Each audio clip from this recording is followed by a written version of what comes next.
The bandit shawl trend is an easy crossover when you change up the yarn you're using to something a little more cozy and lofty, and Bernat has a new yarn out called Blissful that fits the bill. It's got a really thin ply but with tufts and a nice sort of feathering around it that makes it light and airy but also cozy and warm. And I'm going to show you how you can use this to make a triangle shawl that can be worn traditionally or bandit style.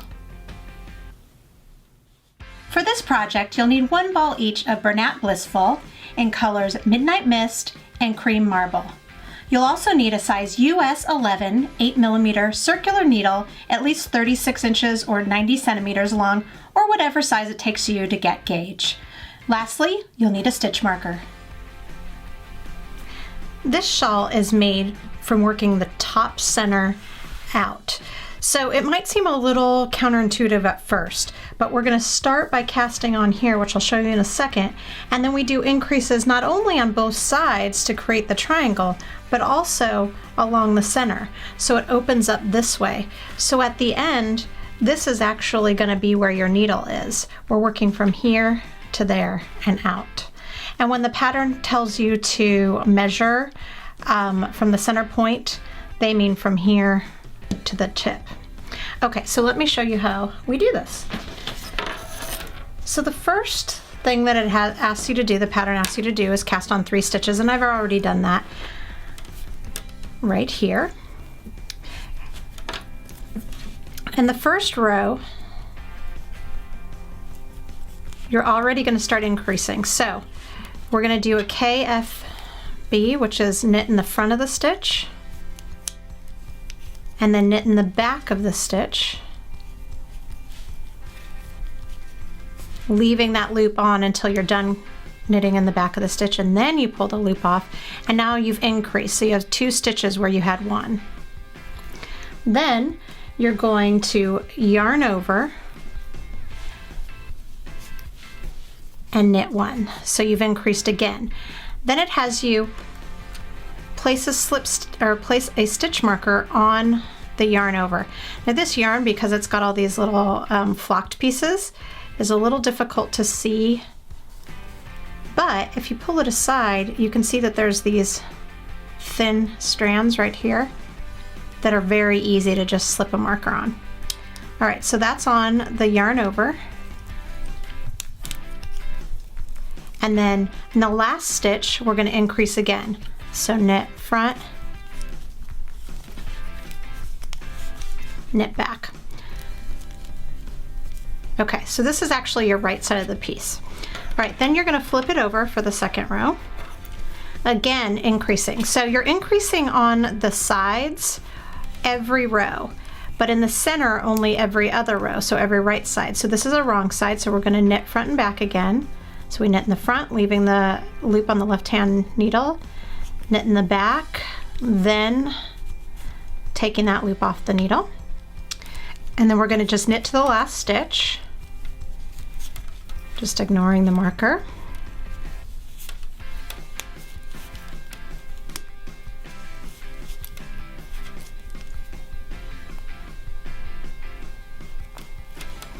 But I lost my stitch. Let's do that last one again. Sometimes when you have really fluffy yarn like this, you have to take it a little bit slower so that you make sure that you get the loop. There we go. Okay, and now I'm on my last one, so I want to increase again by knitting in the front and the back. Okay, so that's row 2. So for row 3, we're going to knit in the front and the back because we're increasing. Again, we're increasing on every end, or on both ends on every row. So KFB. Then we want to knit to the stitch with the marker.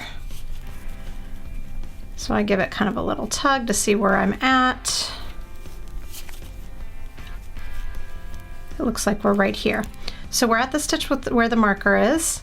We want to knit 1, yarn over,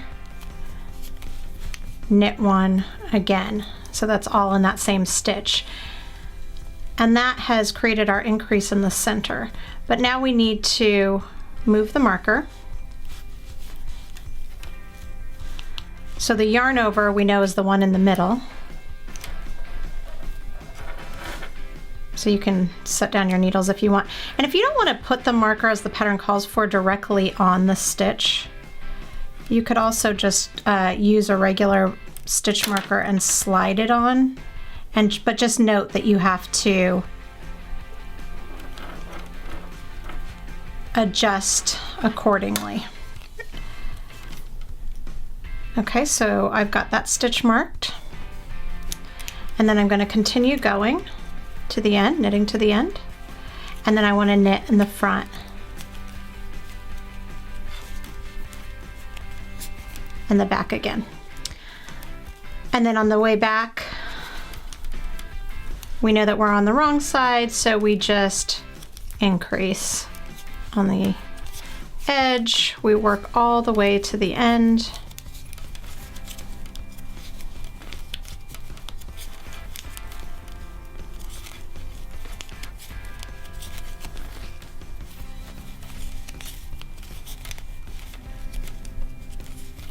And then we need to increase at the last stitch. Okay, so you're going to continue doing that until the piece measures 8 inches. I did a smaller piece just for the purpose of this video because it's easier to see. So we'll just pretend that this is 8 inches. But what I really wanted you to see is that when you usually work a triangle shawl in the traditional method, you would think that you started here and have it work out like this. But in fact, it's the opposite. We actually, our center point where we started was here. But since we increased in the center and the edges, it opens up almost into 2 mini triangles. It's a little bit difficult to see with this particular yarn, but that's sort of the mechanics of it. So this will end up being our outside edge. And the cool thing about this is that you can just keep going until it's as big as you want it to be. So at this point, pretending that this is the amount that the pattern calls for, we're ready to switch over colors. And it's the same way that you would switch if you were doing regular stripes or just joining a new ball of yarn. Sometimes these circular needles can be a little unruly, but the reason that we're using them, we're never joining them around, is just because this piece gets pretty long, and so it would be a lot to fit on a straight needle. And you can really see this yarn is so soft, it feels kind of like shirling. So it's really lovely for a scarf. Okay, so we're joining the yarn, so I knit into the front of the stitch, but since I'm increasing, I'm also going to knit in the back of the stitch. And I've let that other color that I'm not using just hang there. You can cut it at that point, and then you just continue working as before. And all you do for the entire project are repeat rows 2 and 3, which means on the right side we're increasing on both ends and in the center, and then on the wrong side you increase on both ends, leaving the center be. And I'm just going to show you one last time that increase, since this yarn has so many little bits.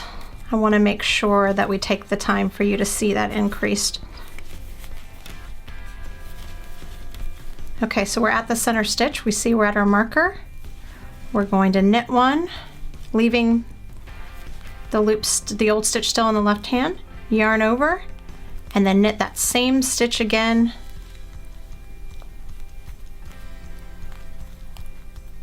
Removing the marker, and then from there you would just place it on there again, and you would continue to the end. And that's all you do until you're finished with your shawl. And that's all there is to it. Just those simple rows create this great triangle shawl, super cozy and Bernat Blissful. Make sure to go to yarnspirations.com for more cool patterns like this one and loads of inspiration.